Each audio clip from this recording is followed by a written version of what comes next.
Encore une vidéo sur Houdini pour vous montrer un petit peu de modélisation, toujours du procédural, toujours du Houdini. Orienté game, donc sortir un game asset. Donc un truc intéressant, c'est que j'ai vu avec les étudiants les terrains, les landscapes Unreal Engine. Et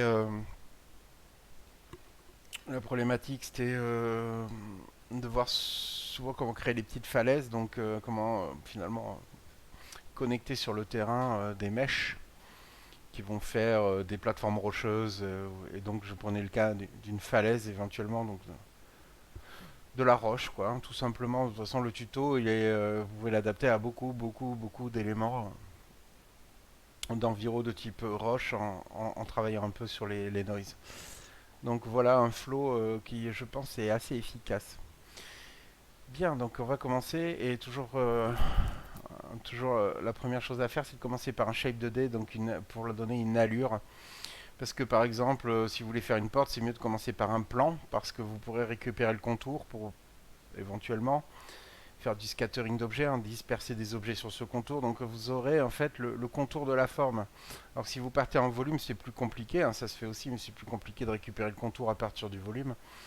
Donc globalement, je me suis retrouvé de nombreuses fois à faire machine arrière à cause de ça, donc je ne peux que vous conseiller de toujours partir sur des formes 2D et de leur donner un volume dans un deuxième temps. Donc pour faire une falaise, je vais faire un tracé, hein, juste une line qui va comporter du bruit. Je vais déformer une ligne et ensuite je vais l'extruder et puis j'aurai l'aspect de ma falaise, hein. Ça c'est la démarche globale. Alors pour ça, je fais d'abord mon container, je fais ma géométrie. Cette géométrie, ça va être ma cliff underscore demo. Voilà, donc ça va être le container de l'objet. Donc je rentre à l'intérieur, je double-clique et je crée une line. Alors si je veux que mon pivot, alors j'affiche ma grille, hop, si je veux que mon pivot, alors déjà je vais la faire le long, hein, puisque je vais l'extruder verticalement, puisque c'est une falaise, je veux qu'elle soit un petit peu érodée finalement par la mer, etc. Donc le tracé que je fais, c'est le tracé de son emprise au sol, donc ici c'est soit Z, soit X. Allez, on n'a qu'à prendre X. Voilà, donc je couche ma ligne sur X.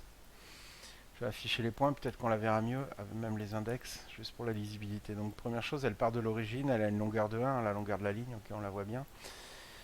Ce que j'aimerais, c'est qu'elle soit à cheval, donc qu'elle soit centrée sur cet axe X. Pour qu'elle soit centrée, je dois la décaler en arrière par rapport à l'axe, donc en négatif sur X, d'une valeur qui n'est pas 0,5.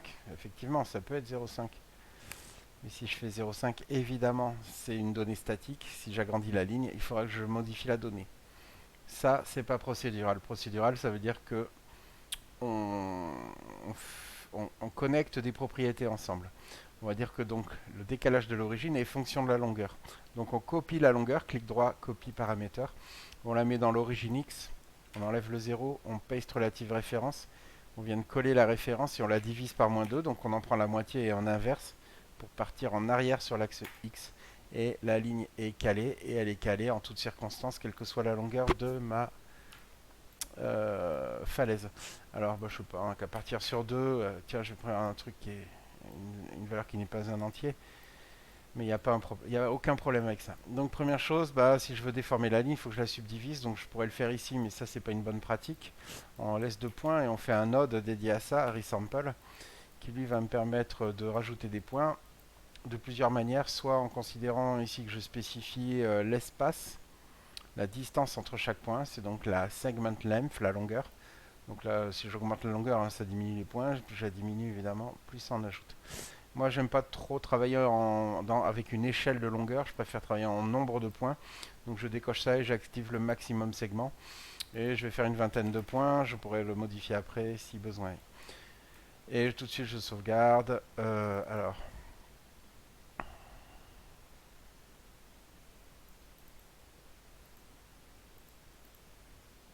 j'avais déjà fait des falaises. J'ai déjà un dossier Cliff. Et mais là, je ne l'ai pas préparé, il est improvisé le TP. C'est parce que j'ai découvert une petite technique VDB il n'y a pas longtemps que je voudrais l'appliquer dessus et vous la partager en même temps.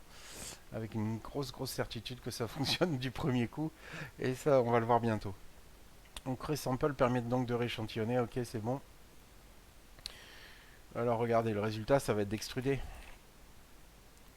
Je vais extruder ça vers le haut. Donc pour extruder vers le haut, je pense pas que mes normales soient favorables à une extrusion classique. Je vais utiliser la transformation ici, transform en global, et je vais monter mon axe Y. Je vais le réduire plutôt. Voilà. Alors attention, le côté gris foncé, c'est le côté backface, hein, c'est le côté transparent si vous voulez dans un shader classique. Donc c'est le côté invisible, c'est le côté inverse de la normale de la face. Ok, j'ai extrudé mes éléments, je pourrais rajouter des divisions. Ça me permettra de rajouter des noise. N'oubliez pas qu'on va faire une rotopo à la fin, donc on peut mettre un peu de polygone, même si c'est du game. Ce mesh ne sera que le haut def, celui qui sera béqué. Donc le bas def, il sera auto-rotopo, hein, il sera généré automatiquement un peu plus tard. Je commence tout de suite par générer en fait un fichier, un objet haut def. Alors c'est pas très haut def en termes de subdiv, en fait vous allez dire mais si ça c'est haut def quand même c'est un peu... Ouais mais en fait quand on va le passer en voxel, pour le traiter façon ZBrush, en fait là il va manger, enfin il va prendre beaucoup de poly d'un coup, donc voilà. Ok, donc en fait ce tracé on aimerait un peu le mettre en dents de scie, hein, cette ligne. Donc après l'avoir resample, on aimerait modifier avec de la randomisation, donc l'aspect aléatoire pour pas avoir un motif identifiable. On pourrait faire une sinusoïdale, mais ce serait une tôle ondulée, ce serait pas vraiment une falaise.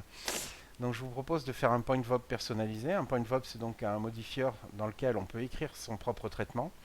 Et je vais l'appeler base base random ou bottom random. Enfin peu importe. Le tout c'est que ça vous parle. Mais le principe que je vais utiliser dans ce node, c'est un principe très simple, c'est de prendre la position du point, de la déplacer en ajoutant un déplacement aléatoire. Donc basé sur un noise, et un noise c'est toujours un pattern avec une seed de position, donc la position du point donnera la valeur du noise, ce qui me permettra d'avoir un joli random. Et la force de Houdini, c'est de proposer des noises très puissants. Bref, on a créé un point VOP, on double-clique dedans pour l'éditer. Je vous rappelle qu'à gauche, on a ici la capture des informations et ici la définition, c'est-à-dire qu'ici on get, là on set l'information. Là on peut get position, velocity, force, etc. Donc en fait, on voit qu'un point c'est tout, c'est une force, donc c'est des particules, c'est aussi une géométrie. En fait, c'est ça qui est bien dans Houdini, c'est que tout est basé autour des points. Et donc, même les rigs, même les skinning, c'est pour ça que tout est interopérable. C'est ce qui fait la solution de prédilection où tout marche ensemble sans trop devoir, comment dire, enchérir sur les passages de données d'un module à un autre. Par exemple, voilà, je vais un peu faire une digression, mais si vous faites des fluides, vous serez content qu'ils agissent avec vos cheveux, qu'ils agissent avec vos draps, voilà, donc voilà, pour synthétiser, ça c'est pratique. Bon, bref, peu importe. On a donc la position du point. Ça, c'est une boucle for pour chaque point. D'accord. Donc ici, la position de chaque point. Donc ce traitement se fait pour tous les points. Attention à l'endroit où je suis. Dans mon point de vob, j'ai pas encore l'extrude, hein. N'oubliez pas que je suis en train de déplacer ces points-là. Je me clique bleu ici pour vous le montrer. Bon, donc je prends chaque point et je redéfinis sa position. Donc là, évidemment, le traitement fonctionne, mais il ne se passe rien. Je veux donc ajouter au point une position supplémentaire, un décalage, un offset. Cet offset, c'est un vecteur, évidemment, que je puisse pouvoir choisir dans quelle direction je veux faire le déplacement, ce qui fait que ce ne sera plus facilement réutilisable que si je force la direction Z dans notre exemple. Ça veut dire qu'en fait, j'ajoute à la position du point ce vecteur. Voilà. Ce qui signifie qu'ici, si je veux annuler un des axes, je vais multiplier ce vecteur, d'accord, par un vecteur paramètre, ce qui me permettra de mettre dans ce vecteur 0 sur les axes que je veux annuler. Ça sera donc un filtre d'axe. Un filtre et puis aussi un scalaire, donc un amplificateur. Donc je vais multiplier ce vecteur par quoi? Par un paramètre. Quand on fait un paramètre, c'est un objet qui apparaît évidemment dans les contrôles. Un peu comme en shader quand un paramètre est exposé. Et c'est un paramètre de type vecteur ici. Très bien. Donc maintenant, ce qu'on veut, c'est peut-être du random. Si on veut faire un random, on rajoute un...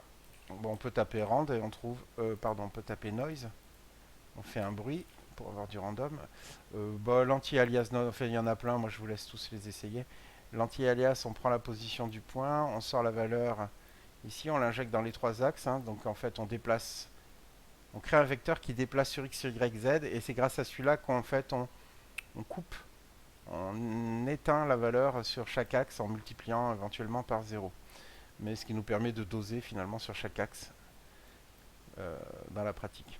Voilà, c'est tout. Alors après, quand on veut jouer sur le noise, on n'a pas envie forcément à chaque fois de re-rentrer là-dedans pour vérifier que tout fonctionne. Donc en fait, ce qu'on voudrait, c'est exposer les paramètres du noise. Pour ça, on fait un clic droit, on fait un VexVop Option et on fait un Create Input Parameters. Il y a des petites capsules de couleurs qui apparaissent, ce qui signifie que maintenant, si je reviens en arrière à la racine de mon PointVop, ici, je retrouve les paramètres de mon noise et le paramètre de vecteur. Donc regardez, si je veux déplacer sur Z, ben, j'ai juste à mettre 1 sur Z ou à augmenter la valeur et je vois mon noise. Ici, la fréquence du noise, je peux jouer dessus. D'accord. Donc voilà une façon de faire une randomisation du coup avec l'amplitude qui fait finalement la même chose que le filtre. Mais du coup c'est un noise 3D, donc vous avez vu je peux rajouter du X, du Y, du Z. Donc moi je me contente d'un 0, 0 et puis une valeur, mais je vais mettre 1, puis je vais tout régler avec l'amplitude. À vous de voir ce que vous voulez, du coup voilà, j'ai de la randomisation sur la surface de la falaise. J'aurais pu aussi rajouter un modifieur pour courber, pour la faire arrondie avec un bend, je vous laisse peut-être expérimenter ça, pour moi c'est suffisant. Maintenant j'aimerais rajouter des colonnes de granit, éventuellement. Ça m'intéresse de faire ça. Pour ajouter des colonnes de granit, ça va pas être très compliqué, je vais tout simplement copier des cylindres. Donc voilà comment ça va se passer. On va d'abord créer un objet référence. On va réfléchir ensemble à ce qui doit varier entre chaque instance. Donc pour faire un cylindre, on peut faire un tube. D'accord, on a déjà une structure, on la met en polygone, voilà, et on a ça. Mais, enfin moi je sais pas, c'est vrai qu'on peut le faire comme ça. Moi j'aime pas trop, je préfère qu'on parte carrément d'un cercle 2D. Et c'est le principe énoncé tout à l'heure, cycle. C'est-à-dire partir d'un shape 2D toujours, toujours, toujours pour avoir un meilleur contrôle et revenir dessus et le faire des booléennes pour changer la forme, la déformer, récupérer le contour. Bref, ça n'a que des avantages ou presque. L'inconvénient, bah, c'est que je dois rajouter un autre pour créer l'extrusion hein, et donc créer le volume extrude, poly-extrude, extruder le cercle, poly-extrude. Alors bah, déjà, il faudrait que je l'oriente, mon cercle, je vais l'orienter correctement. ZX, c'est un polygone, voilà, j'ai un cercle. Et du coup, maintenant, quand je l'extrude, voilà ce que j'ai.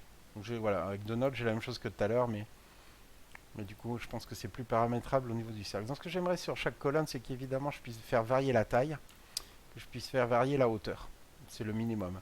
Et j'ai même envie de dire faire changer le nombre de faces. Je voudrais faire, je sais pas trop, voyons, je dirais entre 5. Ouais, là, le carré, ça va pas être terrible pour nos falaises. À mon avis, le minimum, c'est 6. Allez, de 6 à 10.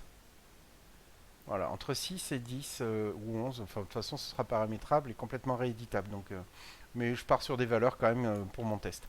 Entre 6 et 10 faces, ici de subdiff pour le cercle.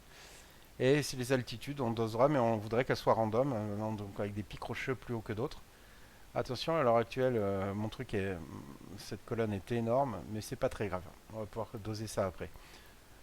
Donc on est toujours dans la philosophie de faire un POC, un Proof of Concept, c'est-à-dire un prototype fonctionnel avant d'affiner les valeurs, avant d'ajouter des choses. Donc je fais d'abord mon prototype qui fonctionne. Donc ça, ce module de granit, je voudrais le copier tout le long de ma falaise. D'accord, bah, c'est bien, je l'ai déjà le long de ma falaise, c'est ça. C'est même ça puisque là ça a été déformé. Donc ça va me servir de point de copie. Donc je pourrais dire très logiquement que je copie. Voilà.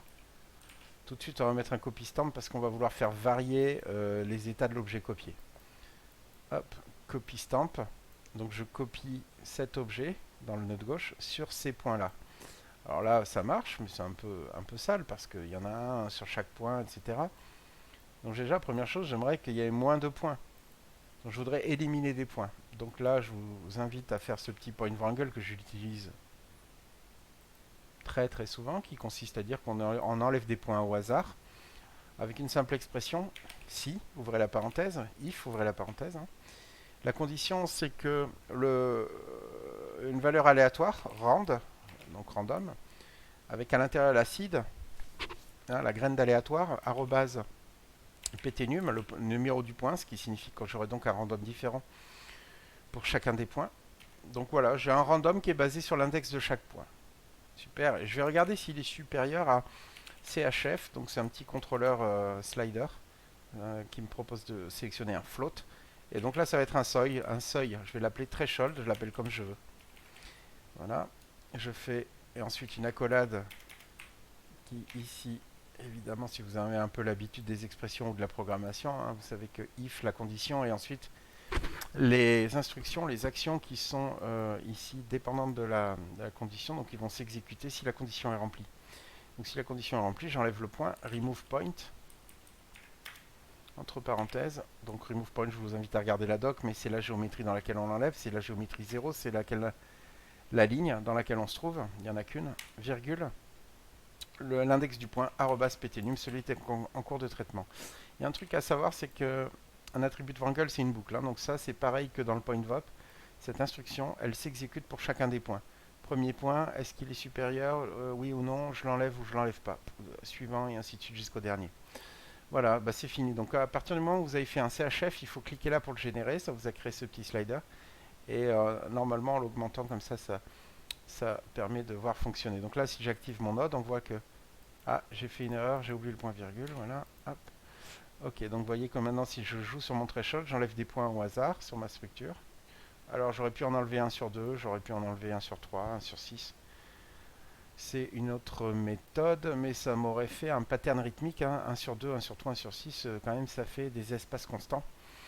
Donc j'aime bien mélanger les deux finalement. Peut-être réduire d'abord 1 sur 3 et puis ensuite enlever les points comme ça en random. Bon, je me contente de ça, pour l'instant ça fonctionnera très bien. Si je regarde mon copy to point, c'est bien, mais on voit que mes cylindres sont couchés, donc en fait ils sont pas sur le bon axe. Ça veut dire que mon cercle il doit pas être sur ZX, ça doit être c'est bon, sur XY, voilà. Il n'est pas fermé en dessous non plus, ce cercle. Donc dans l'extrude, il ne faut pas oublier que quand on fait une extrusion dans Houdini, il génère trois types de faces, celle du front, hein, les faces du dessus, celle du derrière, le back, qui sont jamais cochées par défaut, c'était ça le problème, et les côtés sides. Donc on peut se dire qu'on génère que le back, que le front et le back, par exemple, et l'ensemble. Front, back, side. Ok. Voilà pour ça. Ensuite, deuxième chose, j'aimerais que chaque colonne ait une taille différente. Et dans Houdini, c'est super parce que il existe un attribut spécial pour faire ça qui fonctionne par défaut. Il suffit de faire un attribut randomize qui nous permet de créer l'attribut et de le randomiser dans un même temps. Attribut randomize. On crée un attribut randomize et on l'appelle pscale et il faut absolument respecter ici ce terme puisque c'est celui qui est utilisé, on va dire, nativement dans Houdini pour les échelles. J'essaie de récapituler. Si les points qui servent à la copie possèdent un attribut de type pscale, alors cet attribut est utilisé comme échelle pour l'objet copié. Regardez. Ici, je peux donc choisir la valeur minimum et maximum. Donc ça y est, je peux avoir des cylindres de taille aléatoire. Tiens, il y en a un qui s'est retourné parce qu'il est passé négatif. J'ai autorisé les valeurs négatives, c'est pas très bon. Donc voilà. Alors maintenant, si on veut changer la hauteur des cylindres, c'est la hauteur de l'extrusion, donc c'est ici. On va mettre une extrusion de 1 à tout le monde, ou peut-être même de 4, voilà. Et ce qu'on voudrait, en fait, c'est multiplier cette valeur par un random, une valeur aléatoire qui sera pour chaque instance, donc finalement pour chaque point. Et ça, pour faire ça, on ne peut pas directement. Il faut utiliser un stamp, c'est-à-dire que c'est ici le nœud copy qui va créer un paramètre qui va remonter en amont. On va pouvoir utiliser un paramètre avant qu'il soit créé. C'est assez surprenant, mais c'est très efficace. Voilà comment ça fonctionne. C'est pour ça que j'ai fait un copy stamp et non pas un copy to point, parce que le copy stamp a un onglet stamp dans lequel on active les stamps. On crée un nom de stamp, on va l'appeler par exemple extru. Et l'extrusion, c'est quoi? Eh bien, c'est tout simplement un random, mais qu'on va remapper. Donc, voilà ce qu'on va écrire dans notre extrusion. On va écrire que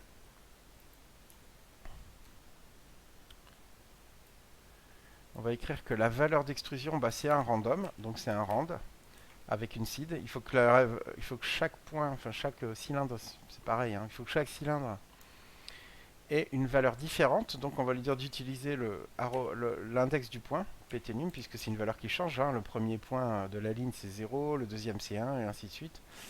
Donc étant donné qu'on a une cible différente, la valeur du random sera donc différente. C'est très important. Mais ça, un random, ça donne une valeur comprise entre 0 et 1. D'accord? Donc est-ce que c'est suffisant? Est-ce que... Alors si on multiplie par 0, déjà c'est pas terrible, hein, ça va annuler mes extrusions. Euh, donc ce qu'on pourrait faire, c'est un fit 01. Alors le fit 01, c'est un remappage de valeurs, c'est-à-dire c'est un produit en croix, mais qui nous économise les deux premiers arguments de la gamme de valeurs d'origine. Ce qui signifie que dans un fit 01, on ne dit pas quelle est la gamme de valeurs d'origine, on sait qu'elle est forcément 0,1. Ce qui est le cas d'un random, ça donne une valeur comprise entre 0 et 1. Sinon, il faudrait faire un fit tout court, qui lui, on lui donnerait la valeur, virgule, le hold min, le hold max, le new min, le new max. Voilà, c'est un peu long à écrire, mais ça marche, ça existe, c'est le fit. Le fit 01, quand on sait que le hold min et le hold max sont 0 et 1, on n'a pas besoin de les mettre, on met que le nouveau minimum et le nouveau maximum. Pardon. Je vais donc écrire fit 01 de @pt_num et virgule entre 1 et 2, donc je peux comme ça doubler la valeur, par exemple. CTRL C. Je vous l'ai écrit là pour que vous puissiez bien le lire, mais voilà, on l'utilise. Donc il existe un stamp qui s'appelle extru et qui est une valeur comprise entre 1 et 2. Maintenant, où c'est que j'utilise? D'abord dans mon extrusion, ici la distance, en fait on peut la multiplier, il y a un truc qui s'appelle local control, distance scale, et là on tape stamp, on va chercher l'information dans un stamp, point slash, alors on cherche, stamp, entre guillemets, point slash. Alors, où se trouve l'information du stamp? Là où je l'ai créé, c'est-à-dire je l'ai créé dans le nœud qui s'appelle copy 1. Donc, je vais copy 1. Et ensuite, virgule, le nom du stamp. Le nom du stamp, je l'ai appelé extru, je crois. Je vais quand même vérifier. Extru, c'est le nom du stamp, très bien. Et dernier paramètre, la valeur par défaut, virgule 1. Donc là, vous voyez, on a des quantités d'extrusion différentes. Du coup, on peut rebooster ça maintenant que ça fonctionne. On peut redire que c'est plus entre 0 et 2, mais entre 0 et 4. Ah non, ça marche pas. Alors on va cliquer là pour vérifier que le stamp fonctionne. Stamp 0.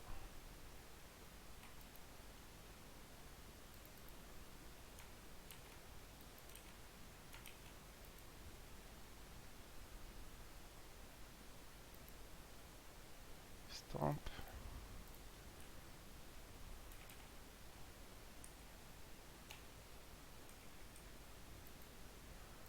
Ah si, ça marche pourtant. Je l'ai mis directement dans l'extrusion. Entre 1 et 10. Ouais, allez, voilà, c'est bon. Ok, on va faire un autre stamp qui sera le nombre de segments. Hein, j'avais dit entre 5 et 10, un truc comme ça. Donc on va l'appeler segs. Hein, segment, segs. Et c'est la même chose en fait. Hein. C'est toujours un fit du même random, à part qu'il est remappé autrement. Alors entre 5 et 10, voilà, très bien. Il s'appelle segs, et lui je l'utilise non pas ici, mais plus haut au niveau du cercle quand je crée le division. Donc CTRL V, c'est le stamp qui s'appelle segs. Je devrais donc avoir des éléments, voilà, celui-là par exemple, il en a le minimum. Celui-là, je pense qu'il est pas loin du maximum. Donc ça donne une plus grande variété. Il y a un truc aussi qui se passe, c'est que quand je copie, alors première chose, quand je copie sur un point, on voit que le pscale que j'ai spécifié me donne l'échelle de mes éléments, minimum et maximum. Donc ça c'est une échelle homothétique, hein, évidemment. Tiens d'ailleurs, on va l'augmenter un peu et réduire la valeur du stamp. Qu'est-ce que j'étais en train de dire que... Alors j'avais mis 10, on va mettre 8. Ouais. Bon, enfin peu importe, on s'amusera avec un peu plus tard. Voilà, donc j'étais en train de dire que quand il y avait un attribut qui s'appelait PScale, ça permettait de donner une échelle. D'accord, il y a une échelle à l'objet copié, hein, l'attribut devient l'échelle. En fait, c'est un multiplicateur.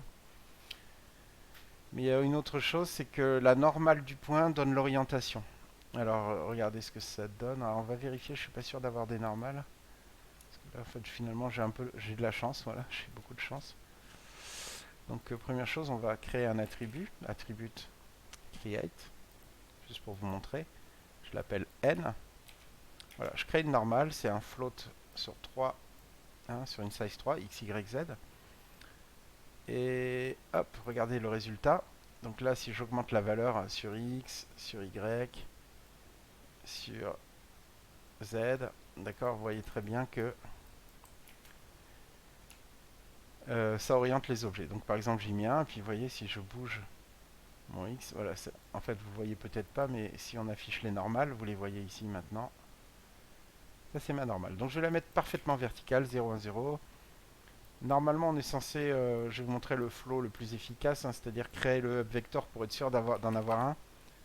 Donc je fais un deuxième attribut derrière qui s'appelle up. Voilà. Je fais derrière un randomize pour randomiser le up vector. Et j'utilise le direction orientation cone angle. Comme ça, je le gère comme, sous forme d'un angle. Et normalement, voilà, je peux les faire tourner de manière aléatoire. Donc déjà, ça évite qu'ils aient tous les mêmes faces orientées de la même manière. Donc ça, c'est un principe vraiment bateau pour ma falaise, mais c'est un peu le quotidien dans le procédural, ce genre de choses, puisqu'on utilise beaucoup d'objets qui sont distribués sur des points. Donc on utilise beaucoup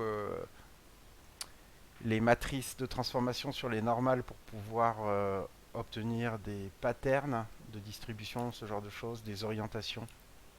Donc ça c'est très intéressant. Et du coup je vais randomiser un peu la normale. Oups, pardon. Randomiser encore. Donc je fais encore un randomize mais de n. Donc ici je l'ai créé à 0, 1, 0.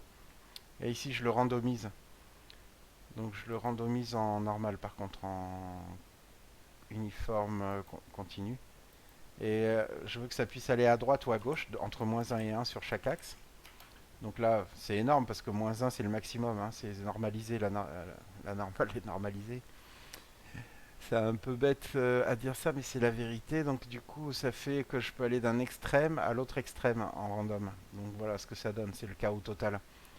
Mais ce qui est cool, c'est que du coup, je donne cette gamme de valeurs, puis je la réduis avec le global scale.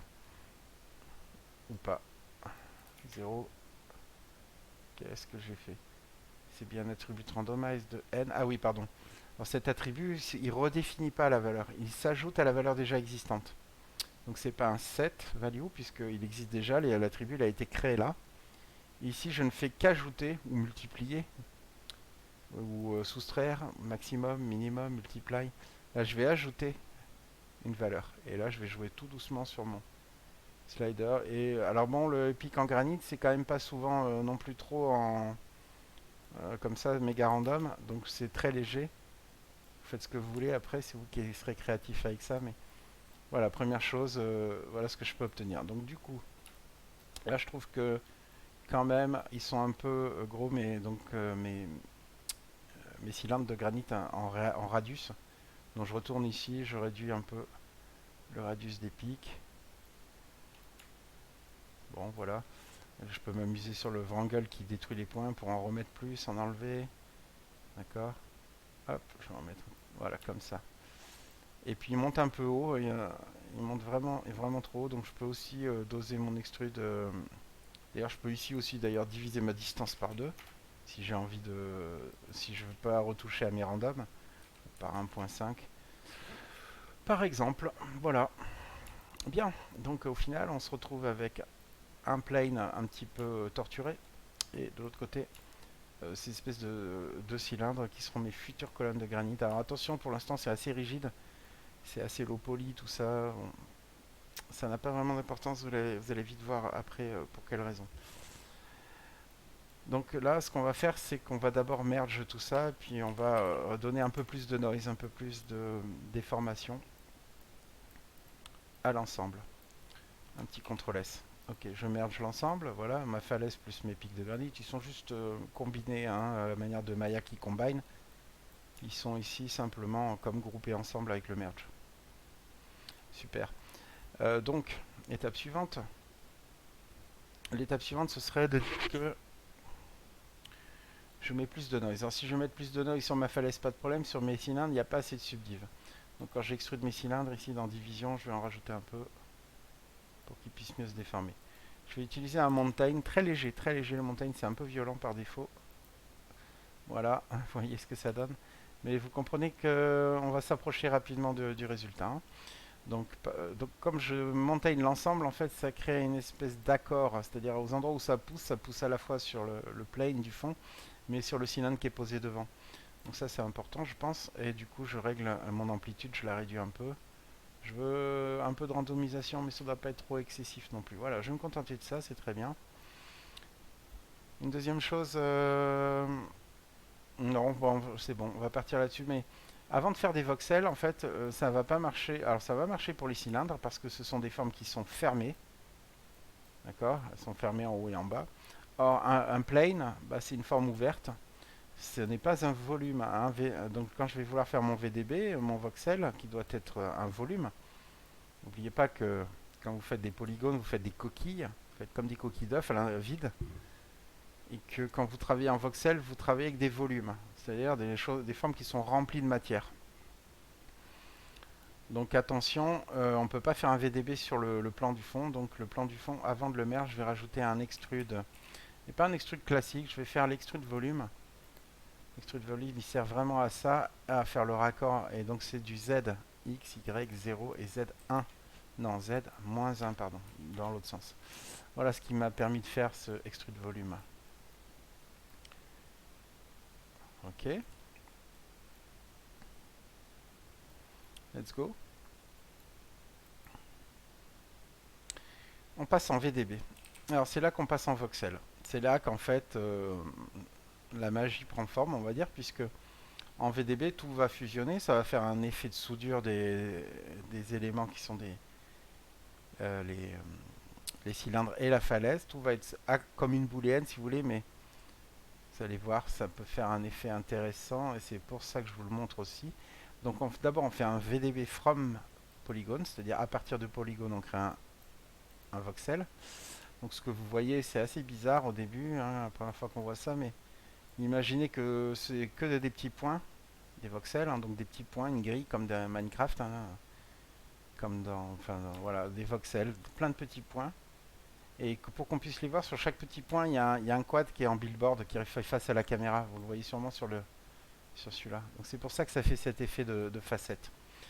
Donc ce qui est important, ça va être de régler la densité de ce VDB. On va le voir juste après, puisque tout de suite, on va repartir sur des polygones pour voir le résultat. VDB, alors convert VDB, lui va nous permettre de revenir vers des polygones. Et c'est là que c'est intéressant, puisque regardez, là il a tout fusionné ensemble. Alors là, vous dites, ouais, d'accord, mais c'est quand même pas terrible. Et c'est vrai que c'est pas terrible. Pourquoi? Parce qu'il n'y a pas eu assez de voxels, donc on a perdu beaucoup de détails. Donc on revient là et maintenant on va baisser la voxel size. Attention à ne pas le faire avec le slider. Si vous mettez 0 ou très proche de 0, votre machine va fumer et s'envoler en faisant des flammes. Donc ici, il faut réduire tout doucement.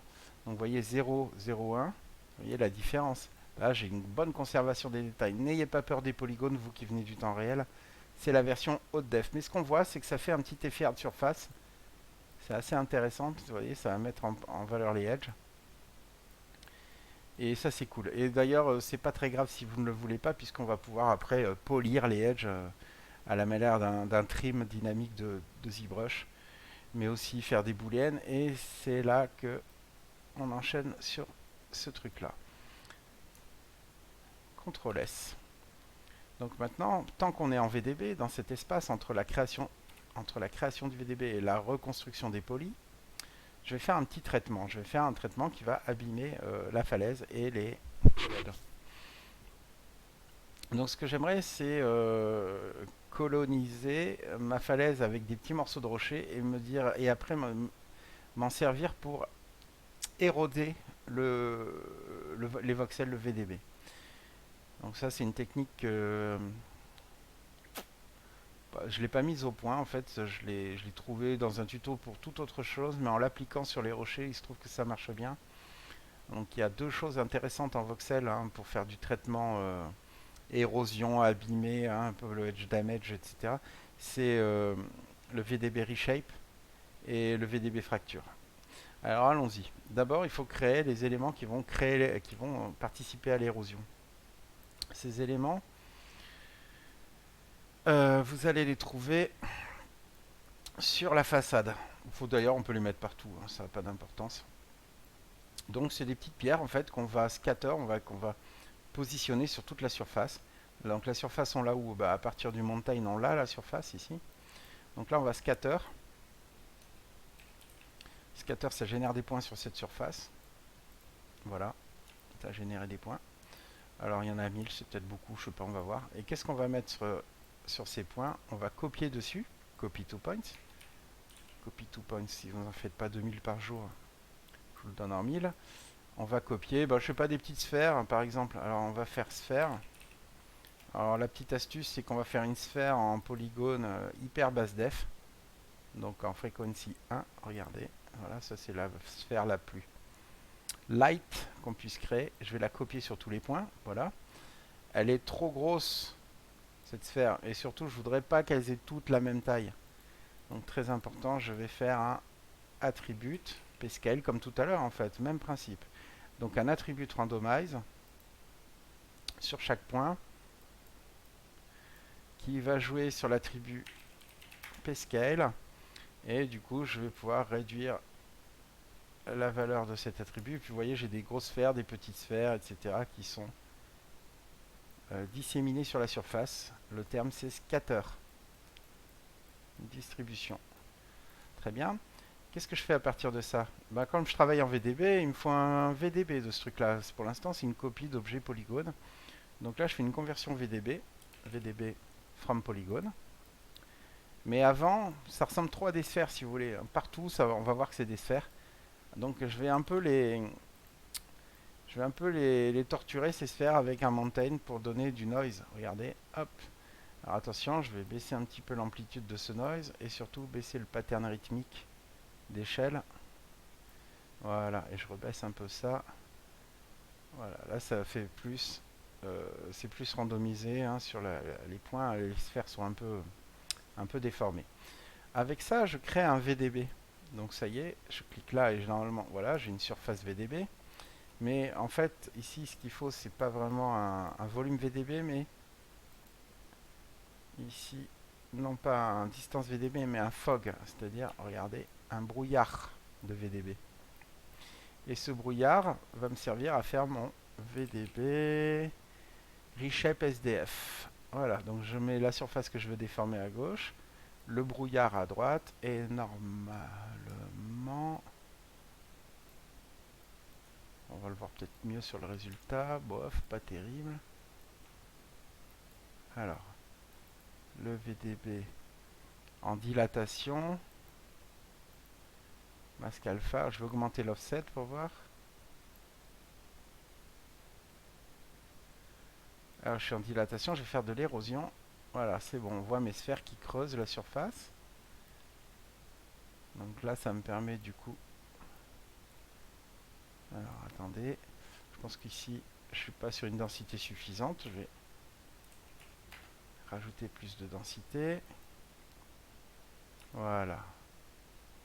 Ok, donc avec ça, vous voyez, je donne un aspect un peu plus gruyère hein, finalement. Hein, donc je crée des imperfections et je simule un peu d'érosion. Quand je repasse en polygone, voilà ce que j'obtiens. C'est une surface plus intéressante. Donc ça, c'est la méthode.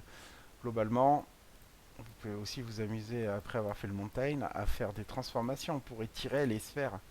Si par exemple vous faites une échelle verticale sur vos sphères, hein, vous imaginez bien que une échelle verticale, un truc comme ça, ou peut-être même pour chaque sphère d'ailleurs vous le faites. Vous prenez les sphères ici à la racine, donc vous avez un truc plus longitudinaligne, donc ça fait plus des éclats Donc ça fait moins des petits trous dans la pierre, vous voyez.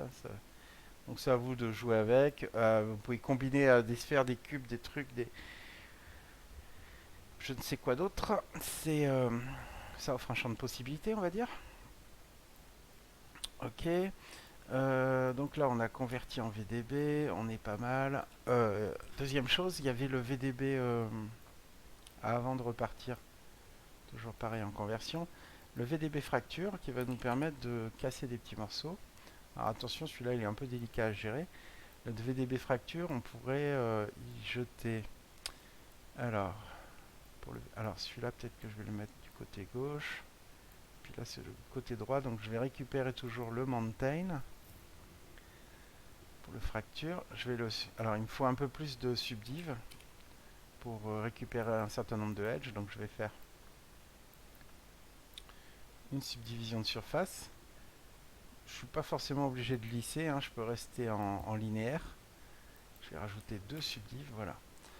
Ça sert que à faire un traitement temporaire, hein, ça n'a rien à voir avec le résultat final. Mais ça va me permettre de détecter un certain nombre de edge.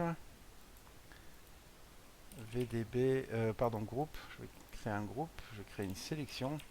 N'oubliez pas que le groupe dans Houdini, ce n'est pas pour grouper, mais pour faire des sélections. Ce sont des clusters. Donc je vais créer un groupe de edge qui se situe, qui sont générés grâce à l'angle. Voilà, ça va me permettre de prendre les contours comme ça. Bon, je le fais un peu à la louche, mais voilà. Cette sélection, vous la convertissez avec un groupe promote, parce qu'on peut faire, on ne peut faire qu'une sélection de edge à partir d'un edge angle. Donc du coup, c'est pas grave, il suffit de faire un groupe promote pour faire promouvoir ce groupe de edge vers les points. Donc vous dites que ce groupe, alors on va l'appeler par exemple hard edge. Et ce groupe hard edge, on va le promouvoir de automatique vers point, de edge vers point. Et voilà, on a récupéré la sélection sur les points. On peut aussi agrandir une sélection. On peut expand ou dilater ou contracter la sélection avec un groupe expand.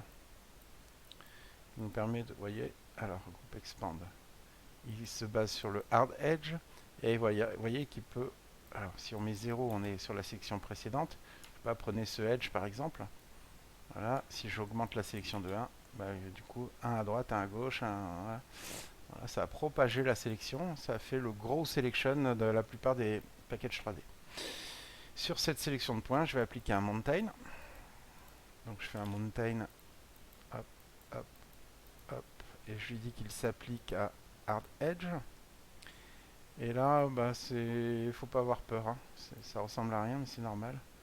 Vous voulez, voilà, vous voulez torturer un peu vos edges comme ça. C'est du réglage après, hein. Mais c'est cette version, en fait ça c'est la différence entre cette forme et le VDB qui va donner les fractures. Donc ça vous le mettez dans le VDB fracture, vous cliquez dessus en bleu pour le visualiser et vous faites visualisation pièce et normalement vous devriez voir les morceaux qui vont être générés. D'accord. Ces morceaux on peut les enlever, les supprimer après les avoir générés, mais il faut les nommer d'abord. Fragment group, on va les appeler frags éventuellement. Et derrière le VDB, on va CTRL S d'ailleurs, hop, derrière le VDB, on va blast tout ce qui n'est pas frags. Donc on va blaster frags non selected. Bam. Donc là, je viens de supprimer ces petits morceaux noirs. Donc j'ai encore plus abîmé la surface. Alors attention, à partir du moment où vous avez mis de la couleur là, donc vous avez fait visualisation pièce, tout votre objet va hériter de cette couleur tout le long, ça va être un peu agaçant. Donc une fois que vous avez vérifié que vous voyez vos pièces, vous pouvez remettre sur node pour revenir à la couleur d'origine. Et voilà, vous avez donc créé ici des aspérités supplémentaires qui vont se transmettre lors de la polygonisation, le repassage en polygone. Super. Donc voilà ce qu'on obtient au final. C'est fini. CTRL S. L'étape suivante, ça on dit que c'est le... Alors, c'est vrai que je pourrais encore pousser. Je veux bien le faire, mais là, ça va commencer à tirer, c'est-à-dire Pardon, je voulais faire un nul. Ouais, ça va tirer, c'est-à-dire que le traitement va devenir lourd parce qu'évidemment, là c'est bien, mais comme il y a des VDB, le VDB ça prend 1 ou 2 secondes à calculer, vous me direz c'est rien du tout. Mais ça rend l'outil ça rend l'outil très peu interactif. C'est-à-dire si au début, là dans mon random, je m'amusais à remodifier ici l'amplitude de ma falaise, bam, bah vous voyez, il faut attendre un peu que ça calcule avant de voir le résultat. Donc là j'ai bourriné, hein, évidemment. J'ai mis x10 au lieu de 1, mais donc si je mets 0, bah, je retrouve ma falaise plate. 1, vous voyez le temps de calcul. Alors que si je me mets avant le VDB, ici, là c'est vraiment, on pourrait qualifier ça de live. Ok, voilà. Donc voilà, attention les VDB, c'est super, mais ça a cet inconvénient. Ah, j'aime bien, c'est pas mal là déjà, non? Très bien, CTRL S ce truc là. Donc ça, la sortie de ce VDB, ça va être notre high-def. Il n'a pas besoin du V, et pas de problème. Par contre, on pourrait s'amuser à rajouter encore du noise par-dessus ça, hein, évidemment. Alors, pardon, je tape noise, mais c'est pas du tout noise le plus. Enfin, je dirais que le plus simple, c'est quand même le mountain. Après, on peut faire des noises personnalisés, on peut éditer le mountain. Donc attention, on fait un tout petit mountain de 0,1 par exemple. Et ensuite, on joue, vous voyez, sur l'amplitude du noise. Si on le veut très poreux, moins poreux. Alors moi, par exemple, je pourrais dire que j'utilise le Whirley, par exemple, pour, vous voyez, faire cet aspect érosion marine, ce qu'on trouve souvent. Ça fait un peu mal aux pieds, vous voyez, quand on marche dessus la plupart du temps. Et alors attention, je vais réduire encore un peu cette amplitude. Donc voilà, je mets, vous voyez, sans ou avec, c'est quand même mieux avec. Et voilà, et rajouter d'autres noises et ainsi de suite. Mettre, si vous voulez styliser, vous pouvez rajouter un bend aussi, hein. Et faire une falaise un peu plus cartoon. Vous faites un bend qui va vers le haut. On ne le voit pas. Hop, il est là. Tiens, je me suis trompé. Ou alors je regarde ma grille à l'envers. Ah bah oui, j'ai tout fait à l'envers. Ah, bah je retourne tout, tiens, allons-y. Bon, normalement, ça devrait pas être très compliqué puisqu'il me suffit de changer deux choses. L'extrusion de la ligne, ici, qui est à moins 1,6 qui devient 1,6. Très bien. Et les colonnes qui sont extrudées.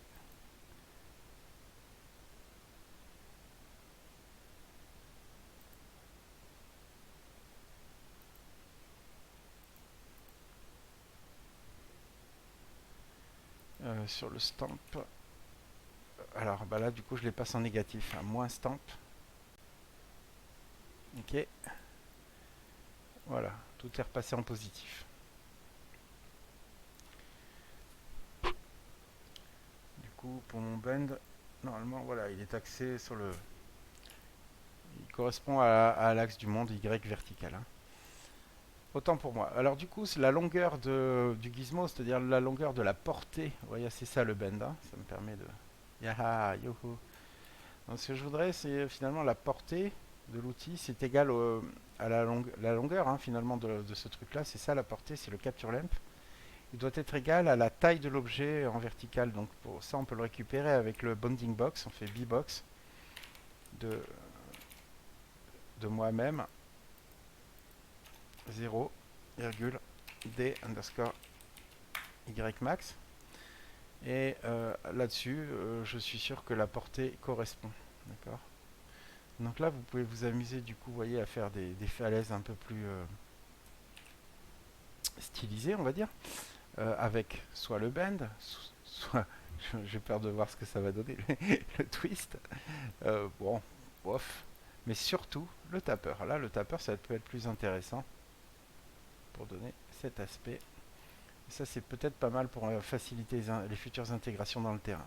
Mettre peut-être léger, un peu plus léger, 1,2 par exemple. Dans le tapeur, il y a le squish, cette espèce de courbe qu'on a dans le tapeur qu'on peut déplacer sur le long de l'élément. qui est pratique pour faire par exemple une embase plus large aussi. Voilà. Ok, là ça me plaît, je reste là-dessus, c'est un exemple. Moi je le fais en 3 clics, mais vous devez éventuellement passer plus de temps à affiner vos réglages. CTRL S, très bien, bon on va dire que le def il est bon, si vous avez compris, on peut refaire des passes derrière de mountain et ainsi de suite. Bon, par contre le high il est vraiment high, on est sur du 300, presque 250 000 polis. Bon voilà, quand on fait du temps réel, ça c'est des chiffres qui font tourner la tête on va dire. Donc attention. Donc ce qui était important, c'était de rester sur un volume fermé. En temps réel, on va pas garder ce qu'il y a derrière, on va plutôt l'enlever parce qu'on a sculpté qu'un côté. Là, c'est un côté qui n'a pas de détails. Vous pouvez considérer vouloir le garder. Moi, je vois pas trop pourquoi.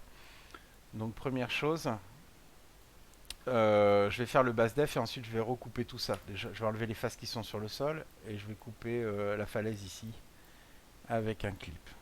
Mais ça, ce sera la dernière étape. D'abord, retopo. Pour la retopo, beaucoup de gens me disent bah, polyreduce. Bah oui, c'est vrai, mais en fait, c'est pas terrible parce que polyreduce, il va pas conserver assez les détails. C'est-à-dire, voilà ce qui va se passer avec un polyreduce à, je sais pas moi, 10%, 2%. En fait, il va en mettre trop à certains endroits et ce sera pas forcément hyper équilibré. Et là, en fait, j'ai du bol, c'est un peu contre-exemple, ça marche assez bien. Mais j'ai une méthode qui est plutôt infaillible, qui marche pour toutes les rotopos automatiques, c'est de refaire un VDB, mais un VDB très light. Donc on fait un VDB from polygon à partir du haut def. Voilà, on reste sur un maillage assez simplifié. Peut-être que c'est un peu trop là, mais on va voir. On refait un VDB un convert, donc on repasse en polygone. Et là on réduit, reduce. Donc là ça va lisser un peu la surface. Alors là il n'est pas assez bien, assez défini, donc je vais mettre 2 fois plus de définition, 0,05. Voilà. Voilà ce qu'on obtient. Donc je vais afficher en violet le haut def au-dessus du bas def. Donc on voit que ça match quand même assez bien. Les deux surfaces collent bien ensemble. On peut affiner 0,4. Ok. Donc voilà ce qu'on obtient. Donc là c'est encore beaucoup trop de poly. Donc par contre là on peut maintenant mettre du poly reduce et réduire à 20% par exemple. Et si on affiche le haut def dessus, ça match normalement nickel. Je l'ai testé en plein de circonstances, ça marche vraiment très très bien. Après, maintenant, il faut faire un clip. Il faut couper tout ça. Donc, avant de clipper, voilà comment je vais faire. Alors, le clip, c'est un plan de coupe, hein, c'est facile. Si je clippe le haut def, par exemple, voilà. Là, je clip. Mais ça clippe pas grand chose parce qu'en fait, l'objet, il dépasse pas. Donc, en fait, je vais faire un petit décalage avec un transform. C'est-à-dire, je vais baisser l'objet dans le sol. Je vais tirer un tout petit peu la falaise à l'intérieur du sol avec un léger offset ici sur Y, moins 0,1 ou même 0,5. Voilà, et là du coup ça va clipper plus propre. Vous voyez, ça va enlever tout ce qu'il y avait en dessous. Je refais un autre clip derrière et je vais clipper dans ce sens, donc sur l'axe Z. Donc le deuxième clip il a une orientation de 0,01. Voilà, et bah il coupe pas dans le bon sens. D'accord, donc on va lui faire couper en lui disant de garder tout ce qui est below the plane. Hop, et voilà. Donc là, bah, il coupe un peu sec. Donc soit on déplace la falaise vers l'avant, ici, soit on dépasse le clip. Il y a un petit truc qui est fait exprès, c'est l'offset ici. Hop, et vous gardez ce que vous voulez de votre falaise. Donc là, ce clipping, malheureusement, j'ai besoin du même de l'autre côté. Je suis obligé de faire un copier-coller. Donc attention à ce que cette valeur de clipping, ici, sur la distance, non pardon celui-là, la distance qu'on a utilisée, copie, on va la utiliser sur la distance de l'autre, comme ça ils sont interconnectés tous les deux. Paste relative référence. Après ça clip à 0 ici, donc ça on peut le laisser, il n'y a pas de problème. Ok, donc ça c'est la rotopo qui nous conduit sur le lot. Il manque une dernière chose, c'est les UV. Si on veut faire un baking, on a besoin des UV. Et on a besoin des UV que sur un des deux maillages, celui qui est le base def, celui qui va recevoir les informations de baking, celui qui va être texturé, celui qui va être in-game. Donc là, on va pas s'embêter, on va essayer de voir ce que donne l'auto UV d'Houdini, hein, qui vient des Game Labs. Je vous rappelle que il faut aller ici dans votre onglet, faire plus, faire Shelves et faire SideFX Labs. À partir de là, vous avez cet onglet SideFX qui va apparaître, il sera vide. Il y aura juste le joystick, vous cliquez sur le joystick, vous attendez un peu. Ah, ok. Faites Update et vous redémarrez Houdini et vous aurez plein d'outils ici, puis ici, il y a également des outils magiques, fantastiques, incroyables. Tout ce qu'il y a dans les labs, c'est waouh. Pour le, pour le gaming, c'est extraordinaire. En particulier, mais pour plein d'autres choses aussi. Bon, vérifions les UV. Donc on clique bleu sur les UV, on scinde la vue en deux, on va dans Top, cette View UV Viewport, et c'est pas bon.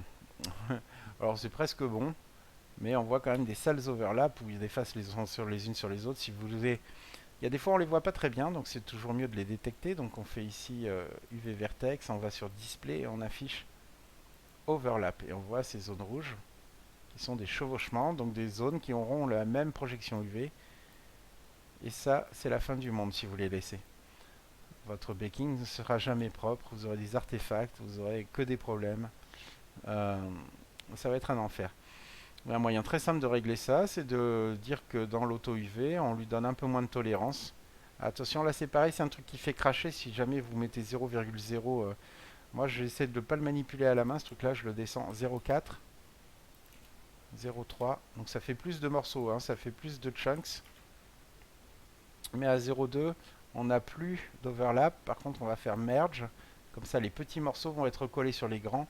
Et là, on obtient un UV automatique propre, sale. C'est-à-dire que c'est un UV automatique, donc c'est sale. C'est-à-dire que ce sera jamais aussi bien qu'un découpage avec des edges à la main. Mais du coup, c'est plus procédural si vous faites ça, puisqu'il y a une sélection manuelle à faire. Mais néanmoins, pour un dépliage automatique, il est quand même assez clean. C'est-à-dire, il n'y a pas trop de morceaux. Et puis, on voit que normalement, ça nous a laissé quand même toute la façade ici sans trop de découpe. Ça, bon, on va voir. Hein. Mais bon, après, de toute façon, dans Painter, si vous utilisez enfin, en tout cas pour le texturing ou même dans le shader direct, si vous faites juste un shader procédural, si vous utilisez un peu des techniques triplanars, ça n'a aucune importance ces coutures. Il n'y en a pas non plus trop. Donc c'est tout à fait acceptable. Très bien. Dernier truc à vérifier quand même, tant qu'on y est, c'est les distorsions. Donc là, on a des couleurs qui correspondent aux zones qui sont en distorsion. Donc là, on peut essayer de régler ça et c'est pas toujours évident avec un UV smooth.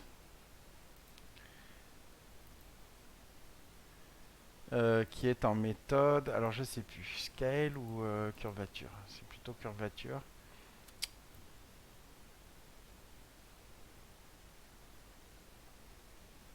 Et dites-moi, c'est pire? Comment ça se fait ça, groupe? Non. Sur les unshare edge, non, ça c'est les extérieurs. Les group boundaries, ok, donc non. Pas de point constraint. Attribut, c'est les UV qu'on smooth. Alors en scale dominante, éventuellement. La force du smooth, c'est bizarre, plus je smooth, plus... c'est une force négative que je voudrais, c'est bizarre. En fait, ça smooth pas, ça. Oh, je me suis trompé, je voudrais un relax en fait. Bon, bah, sinon, comme c'est juste rosé et juste bleuté, ça va. Et c'est surtout c'est de la pierre qu'on va mapper, donc si ça étire un peu l'UV, en fait c'est un peu normal. Unwrap, Labs. Non. Ok. Je ne sais pas. À ce moment-là, on peut baisser le nombre de chunks encore. Il y a aussi ça. Puis il y a le grain de tolérance. Vous pouvez aussi jouer là-dessus, vous voyez, pour repacker les éléments. Attention, ça aussi c'est crachogène. Mais du coup, si je le réduis, j'ai encore plus de morceaux. Il faut trouver le bon équilibre. Voilà, là ça fait que quelques chunks. C'est pas mal ça. Tiens, je vais garder ça.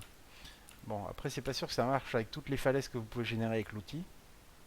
Il y aura peut-être à chaque fois que vous allez faire une nouvelle falaise à ajuster l'UV. En tout cas, ce paramètre de découpe automatique des UV, des coutures, hein, j'ai oublié le nom. Oh non, des UV, les coutures, les cut and sew, des... Ah, zut, bon, bah, c'est pas grave, des coutures. Ok, let's go. Donc là, on a des UV, on a le low, on a le high. On fait un export FBX. FBX Europe FBX output.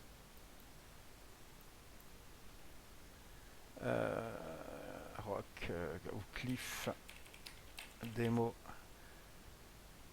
underscore high.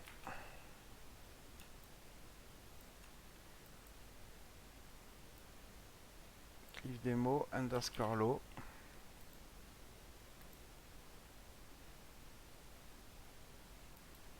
Le high, le low. Alors le low, on regarde quand même combien il fait. 1700 poly. J'aurais pu. Je l'ai un peu trop réduit. Bon, enfin, bon, vous voyez que 1700 déjà c'est pas mal. Où est-ce qu'il est le poly reduce? 20%. Allez, 40%. On peut se permettre un peu plus de poly quand même, hein. Ok, du coup j'ai fermé ma UV. Mes UV sont toujours bons. Ok, on exporte. Save to disk. Substance. Non, sorry. C'est Substance Painter. Et pas Quixel Mixer. Bon, après, c'est comme vous voulez, hein. Il n'y a pas de problème à utiliser l'un ou l'autre. Pas de préférence. Les deux sont bien, chacun a ses avantages et inconvénients.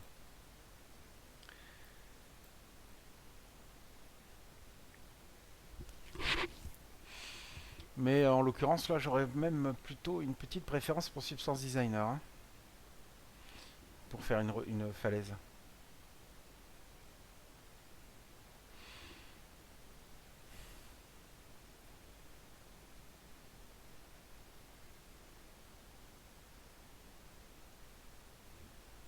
C'est parti. Alors, je vais chercher mes fichiers. Alors, Houdini, Cliff Rock, Cliff Demo Low, pof. 2000. Ok, let's go.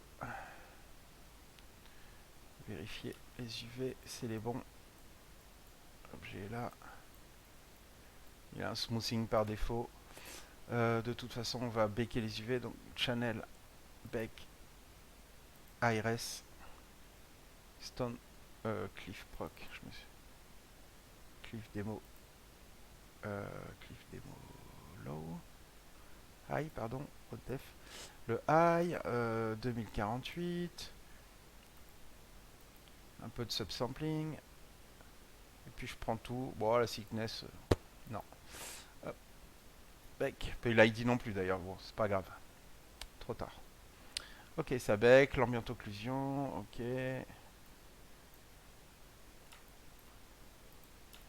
Voilà votre falaise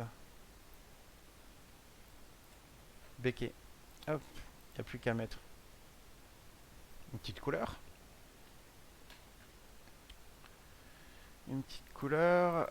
J'ai pas une ref qui traîne. Ça aurait été bien.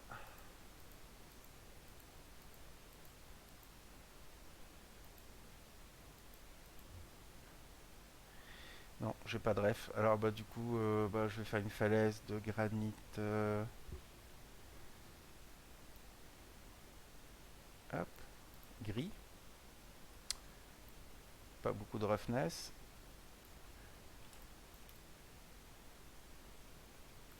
Ok, une petite couche par-dessus. Hérité du gris avec une pointe de couleur.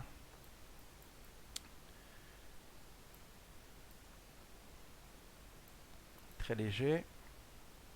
Pas de roughness, pas de height, pas de métal, blablabla. Un masque. Dans le masque, un générateur. Le générateur utilise curvature. Ok, donc là on a un truc stylisé en deux trois clics et qui est procédural puisque j'utilise que les maps, les informations de baking. Ok, une nouvelle map plus claire. Paf, hop, on utilise éventuellement des teintes complémentaires, tout ça. Moi je fais ça en speed, c'est pas tellement le sujet d'aller dans Painter, c'est juste pour vous montrer. Et, oh pardon, donc ici masque, clic droit, générateur. Ici on va utiliser le, où est-ce qu'il est? Le curvature c'est bon. Le edge, c'est là le edgeware. Voilà. Et on va doser un peu ça. Ok. Par-dessus un masque.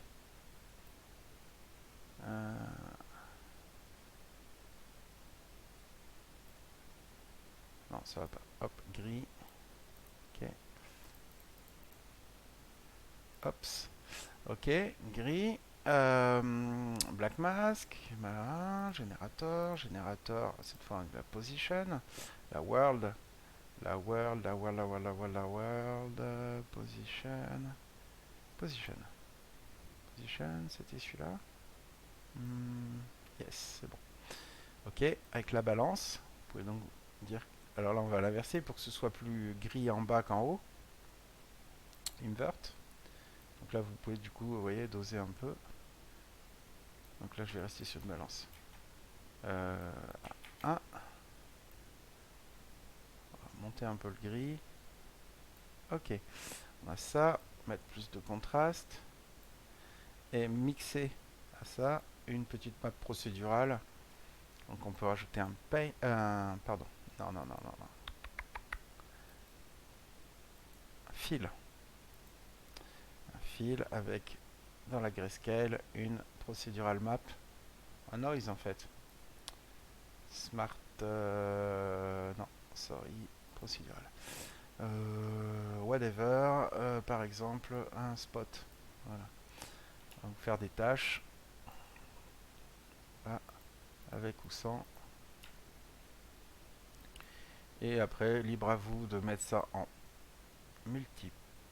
En multiply ou en linéaire dodge? Je sais plus. Attendez. Balance, contraste. Non, c'est bien ça. Donc là, vous allez pouvoir faire ces tâches-là.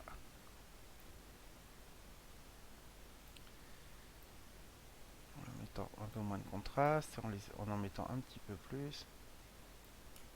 Ok, voilà un peu de variation sur le bas. Et après, blablabla. Par exemple, vous voulez faire de la mousse, de l'herbe, j'en sais rien.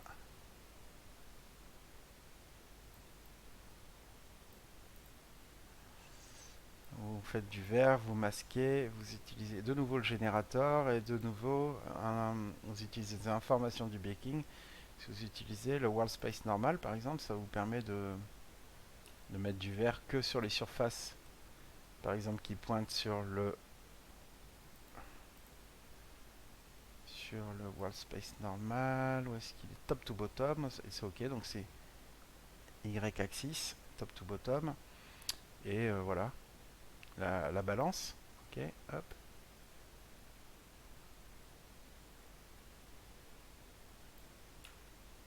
Vous en avez que sur les surfaces qui pointent vers le ciel. Ok, avec le contraste, tout ça, hop, un petit peu de contraste. Il faudrait rajouter un peu de noise parce que là c'est quand même super rempli de végétation, donc on refiltre finalement ce truc là avec un fill layer dans lequel on rajoute de nouveau une map. On peut mettre, j'aime beaucoup moisture, la moisture qui met un aspect moisissure. Ça marche beaucoup pour ce genre de matériaux si je le trouve. Bon, ça doit s'appeler moisture. Ah, il est là, moisture. Voilà, donc du coup, lui, il va nous rajouter des tâches. On peut rajouter son échelle. Ok, un peu de contraste. Et ensuite, jouer sur le mettre en multiply, bien sûr. Et jouer sur la balance. Ok, et ainsi de suite. Et ensuite, bah, c'est parti pour intégrer ça. Et surtout, vous avez fait un générateur de falaise et non pas une falaise. C'est-à-dire que grâce à ça, vous allez pouvoir en faire vraiment beaucoup, beaucoup en quelques clics finalement. Bien, bah écoutez, j'espère que ça aura été intéressant pour tout le monde. Bon, ne prenez pas en compte le texturing, c'était juste pour vous montrer qu'après, avec quelques maps et en utilisant les informations de baking, on peut avoir ça. Il y a un petit truc peut-être intéressant, c'est l'aspect stylisé du truc. C'est-à-dire que là, on était sur une falaise un peu stylisée, hein, c'est sûr. Il y a un truc intéressant à voir aussi, c'est avant de passer en VDB, c'est-à-dire quand on arrive ici, quand on a tout ça, on peut utiliser des bevels éventuellement. C'est une option. Donc on pourrait faire un bevel.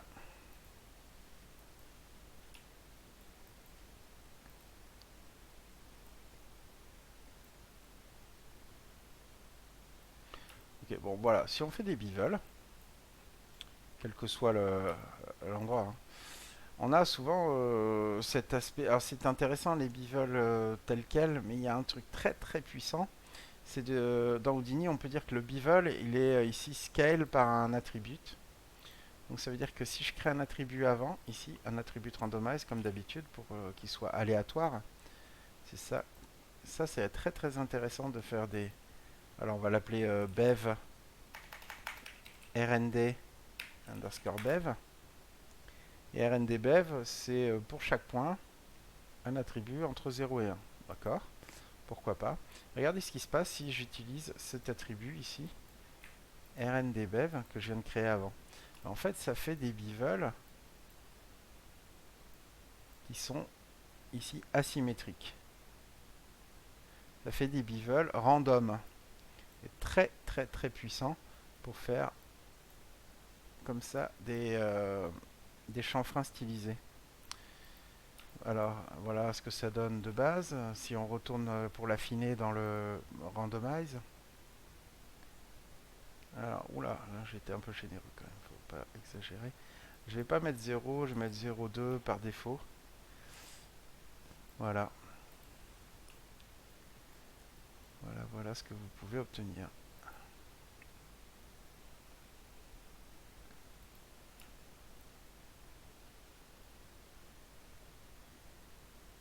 Ça adoucit un peu mes formes. Petit problème ici sur les plateaux. C'est probablement le mountain, le dernier mountain.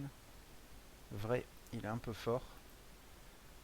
Alors si je désactive le center noise, ça devrait aller mieux. Ouais, ok.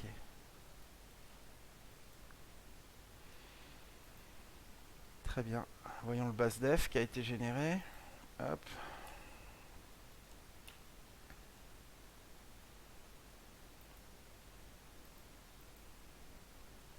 Euh, ok.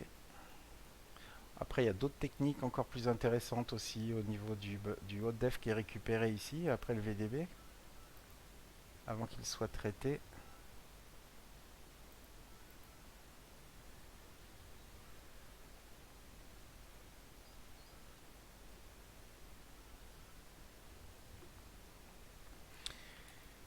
Quand vous avez récupéré le VDB, il y a le calcul des curvatures qu'on peut obtenir dans. Alors, vous pouvez faire un curvature, mesure curvature dans Houdini qui vous permet de savoir si la surface est concave ou convexe. Donc, vous avez en gros une couleur pour le concave, une couleur pour le convexe, hein, si vous boostez un peu ça. Ouais, c'est léger, mais je ne sais pas si vous les voyez. Et du coup, ça vous permet éventuellement de faire aussi du scatter là-dessus. Donc de rajouter éventuellement des petits éléments dans ces zones. Puisque finalement, vous pouvez, ça, quand vous faites ça, vous pouvez faire fit 0, 1. Donc là, vous avez une valeur entre 0 et 1 pour chaque face. Vous avez plusieurs types de calculs en analyse du volume, en polynomial. Moi, je faudrait relire la doc, je ne saurais pas vous expliquer les différences dans les calculs, mais il y a des calculs qui sont plus adaptés à certains types de formes, et grâce à ça, vous pouvez obtenir comme ça un filtre sur certaines zones. Et donc c'est aussi grâce à ça que j'aurais pu sélectionner les parties qui m'ont servi à faire mon deuxième montagne avant le... Pop, pop, pop, où est-ce qu'il est? Celui-là. Vous savez, j'avais fait un groupe pour sélectionner les edges. Hop, j'avais agrandi le groupe et j'avais dit que mon montagne ici s'appliquait à ce groupe. J'aurais pu aussi déterminer ce groupe avec cette méthode ici de curvature. Finalement, qu'est-ce qu'elle fait la curvature? Elle vous fait ici une valeur de convexité et une valeur de concavity. Concavity, convexity. Donc vous pouvez dire, je sélectionne les faces, je vous le fais vite fait, mais après, une fois que vous avez fait la mesure, il suffit de dire groupe, et vous faites un groupe de primitives. Ici, vous pouvez taper une expression, par exemple, arrobase concavity supérieur à 0,5. Et ça marche pas. Pourquoi? Parce que c'est pas sur les faces, c'est sur les points. Donc, l'information existe sur les points. Voilà, donc les supérieurs à 0,5, les supérieurs à 0,1. Voilà, et ça peut servir à du coup à déplacer des points, à positionner des éléments. C'est bon, c'est une autre méthode qui est assez pratique. Voilà. Bien, je m'arrête là. Voilà le résultat. Je pense que j'espère que ça vous a plu. Vous voyez qu'on a un joli wireframe quand même. Où est-ce que c'est? Ils ont changé les icônes. Je sais où c'est l'affichage. Properties, shelf. Display settings, wire, show wireframe, show mesh wireframe. Voilà. Donc on a quand même un mesh tout à fait acceptable en termes de polycount. J'aurais pu le réduire un peu plus. C'est du procédural. Il faut accepter que ce soit pas aussi parfait que si vous avez fait une rotopo à la main. Néanmoins, il y a un taux d'acceptabilité. Ça vous permet de générer des assets à la volée, voire même de les générer in-game pour quelqu'un qui génère son monde avec des outils dans un jeu type bac à sable. Eh bien, il est temps d'arrêter la vidéo. À vous de faire de belles falaises en espérant que ça vous serve.